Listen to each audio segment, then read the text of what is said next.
So, welcome to the Rachel Holmes podcast. I am delighted to welcome two very old friends to the podcast. Two people I've known for not just years, but decades. We all live quite locally, actually. We're all Derbyshire folk. So you'll notice that we've all got pretty similar accents. And I hope you're going to enjoy. We're going to talk a little bit about weight loss because we've all coached and taught weight loss in various styles over the decades.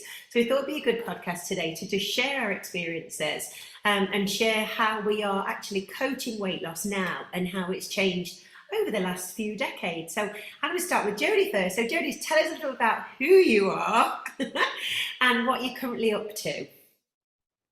Right. So my name is Jody Bunting. I used to be 31 stones and basically was teaching fitness, got a star spot on Channel 4's The Big Breakfast when I was just 21 years old. I'd only been teaching a couple of years and was kind of catapulted then from being a part-time instructor into full-time fitness. And that's how my story took off in the fitness industry. Over the last few years, obviously COVID hit. To be honest, the last 10 years I've been trying to get online and basically failing at it. But thankfully, this thing called COVID happened, and it was the secret key to our online success. So actually, I'm really happy right now because what I've been trying to achieve the last 10 years has finally happened during COVID. That's good to know. So you're still teaching locally, so you're still doing face-to-face, but sort of tell us a little bit more about the weight loss coaching side that you do and you offer and your services, etc. Yeah. Again, because of I was teaching in the community, I was kind of doing my own little weight loss club thing. And then I kind of had a brainwave to work for Weight Watchers. Now, business-wise, this was amazing. I learned so much working for Weight Watchers, and purely like we all know anyway, basically, you know, these companies, it is all about business. It is all about sales. So when I left Weight Watchers, I was able to really perfect my own product. And literally, this is what I do now with my one-to-ones, all about goal setting with them, all about kind of being neutral when you first speak. And that's probably the biggest thing I learned with Weight Watchers. You know, instead of being the happy, smiley fitness instructor, you've got to go for weight loss at this almost natural level, ready for tears, ready for joy. So that was something, a big thing I learned with them. And really got excited about it for the first time because, you know, when you are working for a big company, you kind of get excited with the numbers, but then you start to realize, you know, you're just getting your basic salary. So when you take it back to your own business, you know, I really pushed my own skills and made myself be a better coach. And during lockdown, obviously, we all worked on everything, marketing and online. And now I have almost 40 clients one-to-one. I give them a 15-minute one-to-one. They're on subscriptions, £20 a month. And when your newsletter comes through, Rachel, about the marketing tips, do this, do this, do this, and I sit there and I think, yep, done. And I get excited when there's a new one that I haven't done. So again, looking back at over the last 10 years, you know, getting people's emails, being constant on social media, it really does fill your funnel, as another expression you use as well. So this is kind of where I am today. And like you said, still freelancing as well in clubs. I was undecided whether to go back to it actually after lockdown because I kind of enjoyed lockdown and my online business. Did I really want to get out there? But again, the thing that you wrote, I think a few months ago, was actually it's good to go and cover classes. It's good to go and do a bit of freelance because again, you're collecting for your funnel. So I actually think I'm happy with what I'm doing now, just doing 6 freelance instead of doing the 24 that I used to before lockdown. And again, all these little bits of marketing that you think you've wasted your time on, actually it's all starting to come together. Jody, that's fascinating. I had no idea that you'd work for Weight Watchers. Was that before COVID? So you were a Weight Watch leader then? So right. Yes. Okay, so what tips did you pick up from? Had they rebranded then? Because they rebranded, didn't they, as WW? Did it? Was it that time? Yes. So Yeah. this was basically how I got my job, because my qualification is a holistic lifestyle coach with Check. It was when they were turning to wellness and calling it WW. So they're actually actively recruiting people like myself, because a Ah. lot of the old leaders, it was all just about points. It was just about losing weight, smoke, drink, whatever you can, but don't eat fat. That was kind of the motto before. And they, of course, were moving with the times. So they wanted somebody like myself, to bring the new message in a real positive way. So it was good to be part of the company at that time, because, again, they were just trying to, to be more lifestyle. I remember in my interview, and she said, "Can I just tell you one thing? All Weight Watchers members hate exercise."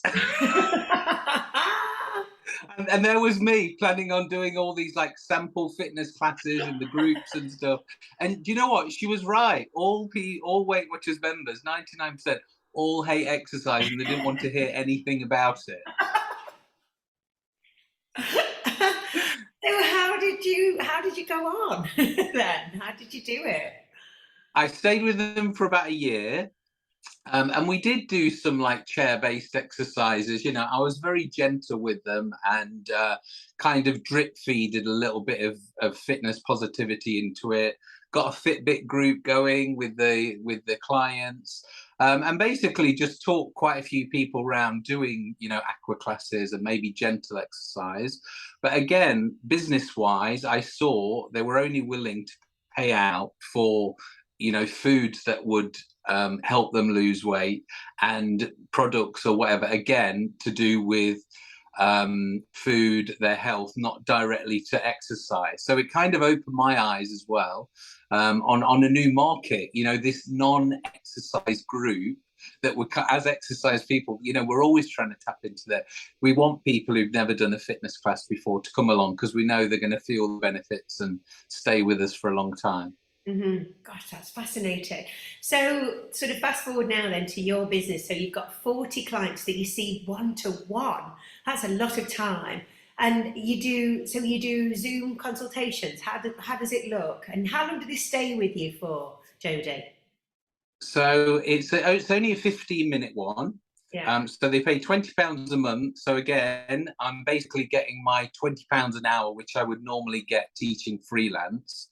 And I think most freelance instructors, if you could do an hour's one-to-one instead of teaching a class for the same money, everybody would do that, wouldn't they? They can sit in the comfort of their own home.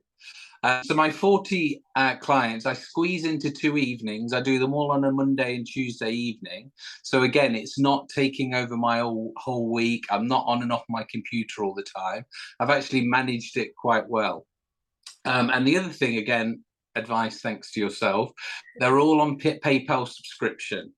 If they can't figure out PayPal, if they can't figure it out to do it, then I've got to the stage now where I just don't take them on, because it's not worth, doing bank transfers and this sort of thing, because it's not going to be a regular income. So I've actually become quite harsh with this now. If they're not able to get through these steps that we put out there, then they're probably not going to be the right client for yourself. But the other thing, like I said, is just squeeze them all into those 2 evenings, which I do. I've got a Facebook group, so obviously that more or less runs itself. They all comment and things. I regularly post on there as well. I've got a WhatsApp group, so again, I send my daily WhatsApp out to them. And then, of course, the holy grail, the weekly email. The Sunday email gets sent out every week, which, again, I honestly thought, I've done it for years. Is it really worth it? And then when you've got a big group like this, you do have people that are not on Facebook, they're not on WhatsApp. So again, that email list is actually vital. And again, just putting little tidbits in there that you haven't put on Facebook and Instagram and stuff will actually get them to read the email. And like we say, they're just looking at all your information and just absorbing it more and more. Wow, that is very impressive, Jody. But you've always been a canny marketeer. You really have. Starting with the old Big Breakfast back in the day, you've always been good on social and put yourself out there. You've shared all kinds of stories over the years with your life. Where can people find you? Because I bet everyone's going, "Who is this guy? I need to go and have a look at him." Where are you hanging out on the webs? Where can So you find my everyone? website is jodybunting.com, but just search for Jody Bunting, JODYBUNTING. Search me and you'll find me on all the social media. What's the future for the business? Where do you see it going? Where do you see weight loss coaching in the future as we are hurtling towards 2023? What's your vision? Okay, well, generally, how it's going, I think obviously it's more personalised, as we've all been all kind of realised. And when I pull back the layers of my business, we can have Facebook groups, we can run challenges. My particular clients, all they care about is that one-to-one 15-minute time with me. That's actually what they're paying for. I used to do Facebook Lives every day doing workouts, and I've scaled that back now to once a week because not many people were joining in, and actually they were paying for that one-to-one coaching. So that's what I've learned, and I think in the future that is going to be more what people are willing to pay for. They want something tailored. They want something personal. They don't. I don't think even buying books, about different diets, the time is almost gone for that. People do want an app. People do want to put in their details. So that is generally, where I think the market's going. For me personally, this year I've been trialing out some fun things. So I actually moved in with a couple of my clients for a week. Um, Extreme measures, me going through your fridge. But for marketing, it was amazing. Like, so many people, not only who were on the course, but were following my socials, just wanted to see what was in someone else's fridge, wanted to see what was in the back of their cupboards. And I was going through it all. I was getting them up early, we were doing workouts in the house. It was a little bit of a marketing, maybe a play tool. It's not the sort of thing where you're going to get thousands of clients from. But again, I think you have to be quite clever with social media, just posting all the time, just actually coming up with a new concept. And moving on from that, I've started to do spa weekends where actually now people can hire me for the weekend. We go and stay at a hotel that's got a jacuzzi and a pool. And we actually do kind of a mini holistic break where I'm there one-to-one. We go for breakfast together, we eat meals together. So that's how that's kind of evolved. And eventually, this has always been a future goal, is just to have my own little holistic hotel.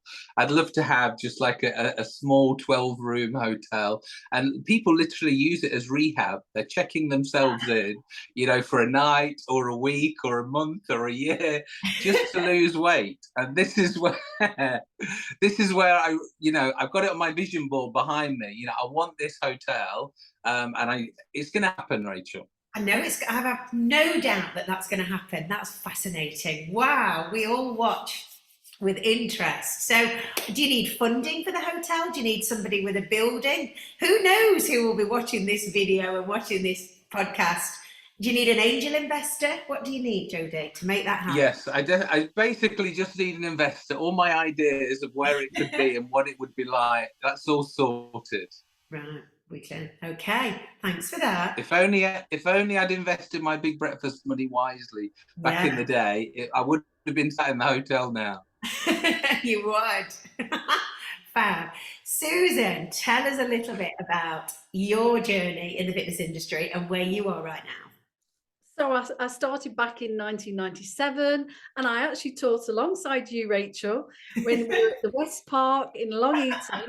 You were like the big guru in the best room with the mirrors, and I got the sports hall where you had to shout to be heard, like literally 2 feet. It was a nightmare, but yeah, the 50+ mornings we did.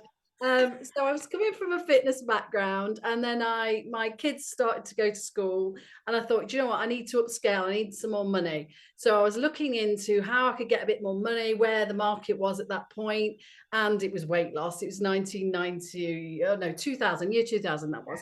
And so the franchise came up for the Rosemary Connolly Diet and Fitness Clubs in Derby, and I purchased it. So I came in as a fitness person and obviously did their training that you had to upscale. I'd already done nutrition at college. So nutrition was something I'd already got qualifications in anyway. So I was always interested in that, but I didn't know how to create the thing. So Rosemary really ticked that box. The marketing was done, all the diets were backed by doctors, etc.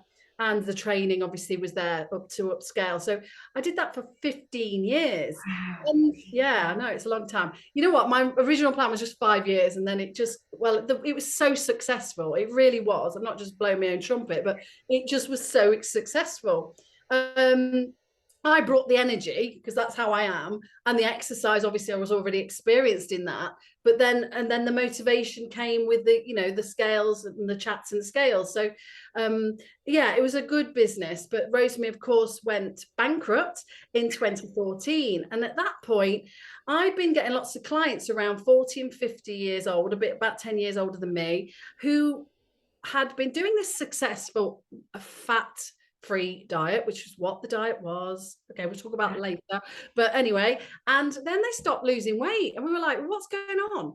And so I decided that I was going to change my business into focusing just on that age group. And I took some qualifications. So I did the Third Age Woman by Jenny Burrell, her first shot at that, and then did some training from the States and just really upscaled, read everything I could read, and then created my own program, which would help ladies to lose that midsection weight gain that you get when you go through the menopause. Now, at that point, I'm sort of getting towards the symptoms myself.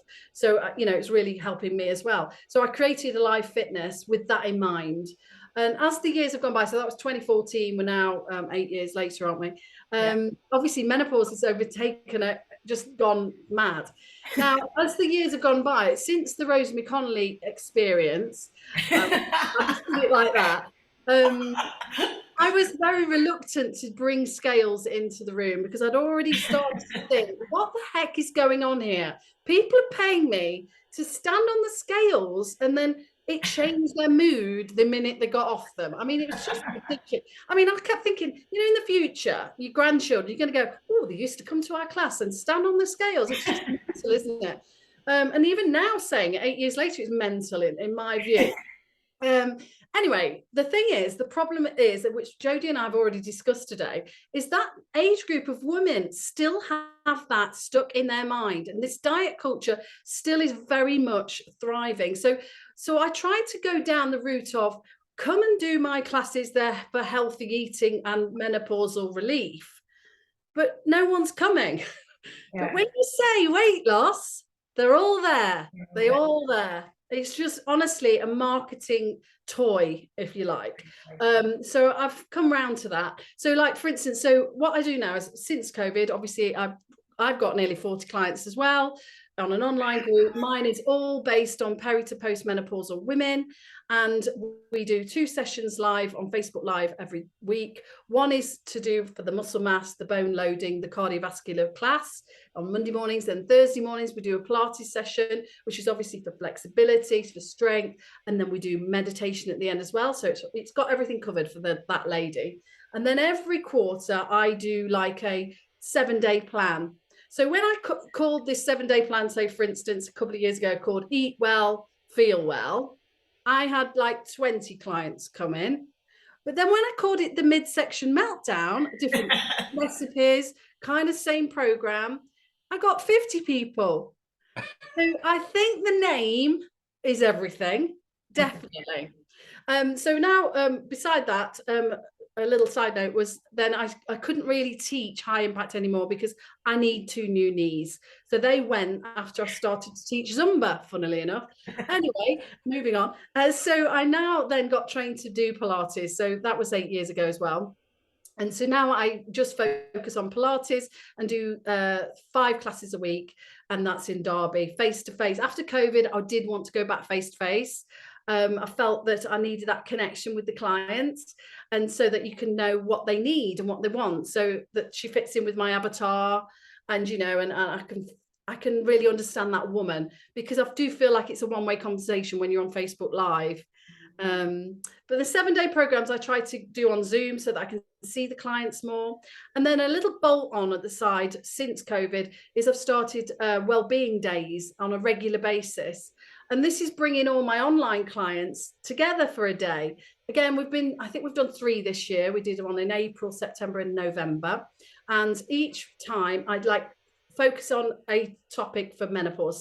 So for instance, the early year one was about weight loss. So midsection weight gain, and the whole of the day is focused on that, all the exercise, the talks, the food we eat, the meditation, the walk we go, and all that. So the last one we did was all about stress management. So again, the same. And then the one in November, I'm doing all about sleep. And then the next one will be about muscle mass and continue. So what I'm doing is I'm getting the same clients coming to each of those. So it's a touch point. I can see the clients, I can see them progressing, and it's a way we can sort of keep in contact, because I love my online business. It's a great little earner, it's fabulous. But I do think that little touch point with them makes all the difference, makes them still want to stay. Yeah, part of the group. Tell your online ladies, are they similar model to Jody? So do you have one-to-ones with them, or is it just the group sessions that you do? Mine's just exercise. Okay. There's 2 exercise, but you do that chit chat at the beginning of the class. They love that bit. Some ladies just come and listen to that and don't do the class. That's fine. And then these bolt-on like quarterly focus weeks, I call them, I give them a discount for that, but open wide, it might be like a £39 to everyone, and just £25 for my online members. So at least I'm getting a top up. It's not free. They're not getting anything free there. So, I'm trying to like maximize the client. One client is going to buy X, Y, Z, all of the products. Okay. So, and then just looking at like an umbrella of all sorts of products that will help the menopausal woman. So I like bolt on a pelvic floor for menopausal women sessions, or we do online, we can do it face to face, all that kind of thing. So it's all together in one like little package, if you like. Yeah, I love it. What do you charge, Susan? What do they are they a monthly subscription, or what's the lifetime of those clients? So like Jody, before lockdown, I was thinking about this really deeply. Like, how am I going to get these online? I want to get these people online. So immediately I created a monthly I thought I'm having monthly pay. When I do it, it's going to be monthly. It's not going to be per class. So the minute we all went online that day, it was like, you were so amazing, to be honest. You still are amazing, Rachel. But that day I went, right, that's it. I created the name immediately. Canva was out there. I did it day, and it was just £22 a month.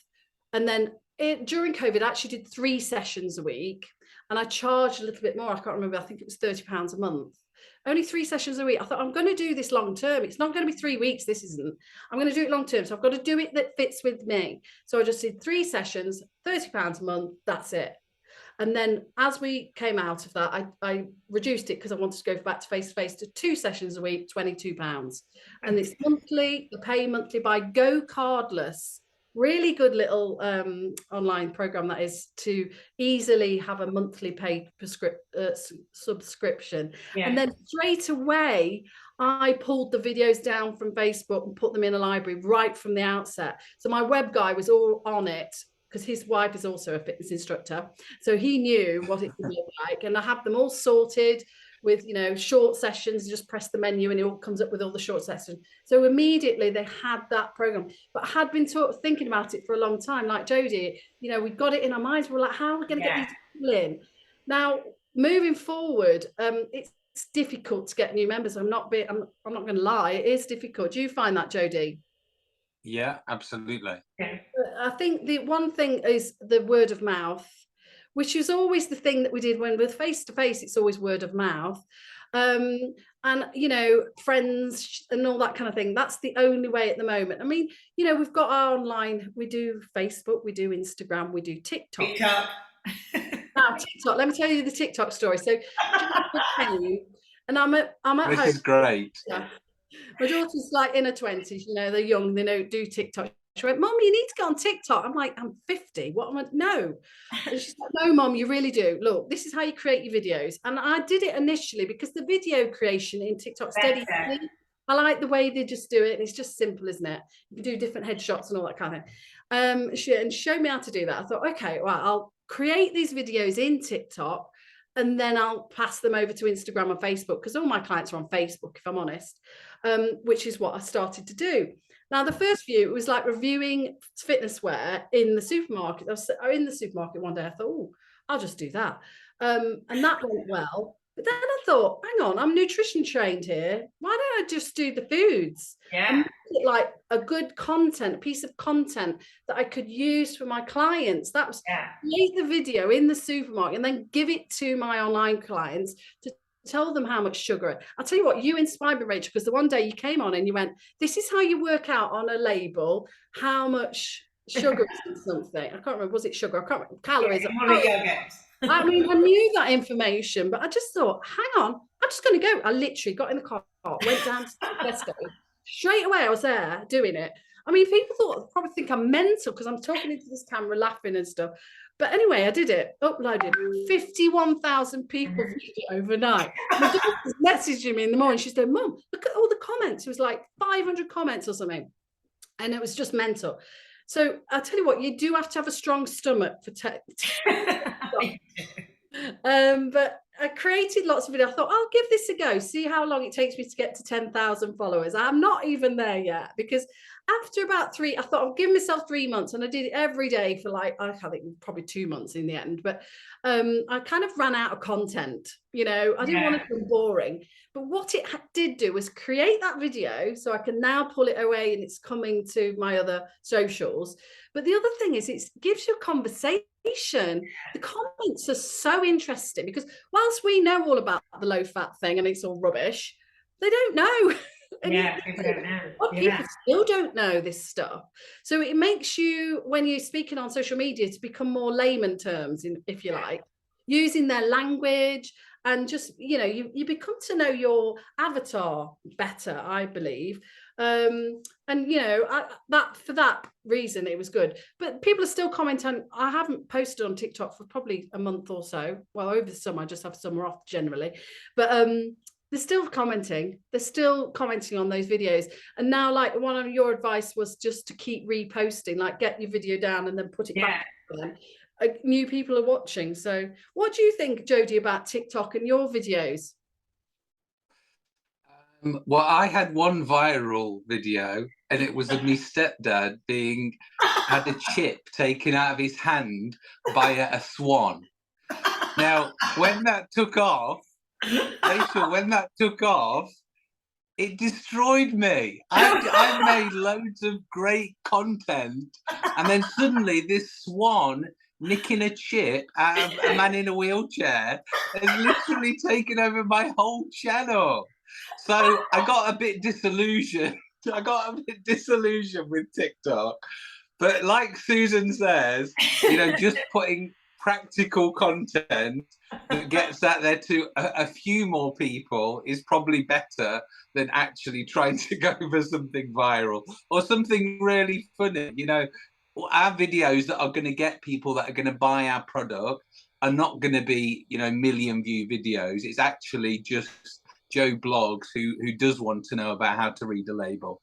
So I think, although you know, Sue's kind of lost her passion for it, I think she's made so many people think about you know, supermarkets and just kind of that audience that she's reached. I think she's amazing. I love supermarkets, so. I do. And when you change your name to Supermarket Sue, I don't know where I was when I saw it. I laughed and laughed and laughed. I thought, this is amazing. But it's like an animal though, isn't it? That just needs content all the time, eating content up. I do wonder, I think you looked at it from exactly the right standpoint. So it's like, listen to the avatar, use it multi-purpose, that content across to your paying customers, and use it wisely, don't just put it on TikTok. And like you say, just really digs into what do people want, what will they pay for. Interesting. Did you get many convert? I'm always interested on that. Not so many convert. Interesting, isn't it? Whether they will in the future. It's still a young platform. It is. Now, talking about the future, I did have a chat with my daughter. She's in her late 20s, and about her and her friends, and did they talk about weight loss in the same way that 50 plus diet culture people do. And she said they're absolutely obsessed. Now that's really interesting, isn't it? I thought it would be the opposite. I think there's a whole crew of people who don't care now, more than we've been in our age group. And then there's this whole crowd of girls. I just work with women, so I'm just going with that, who are absolutely obsessed to the point of OCD, eating disorders. Yeah, I do. It's a very difficult place to be. Yeah, can I just quote something that Rosemary used to say, though, and this is not being very nice about Rosemary, but I'm going to say it. She used to say to people, "You've got such a pretty face. You look lovely when you lose weight." Now, can you imagine even, like, insinuating that these days? It just doesn't wash, does it? It will not wash. And also, that is what's created the diet culture and that mindset of, you know, obsessed with yourself. I don't know. It's a bit of a, I don't market myself as a diet coach or anything anymore. In fact, I hate using the word diet, because diet creates that feeling. And there's a lot of PTs out there that slag off the diet industry, the slimming industry, the slimming classes, but those people need that.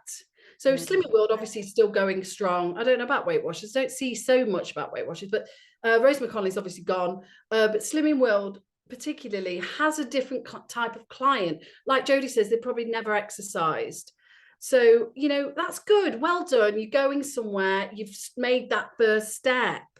You know, I think you've got to be applauded. That has. And slagging it off doesn't do us any good, does it? I mean, we're all people at a different start point.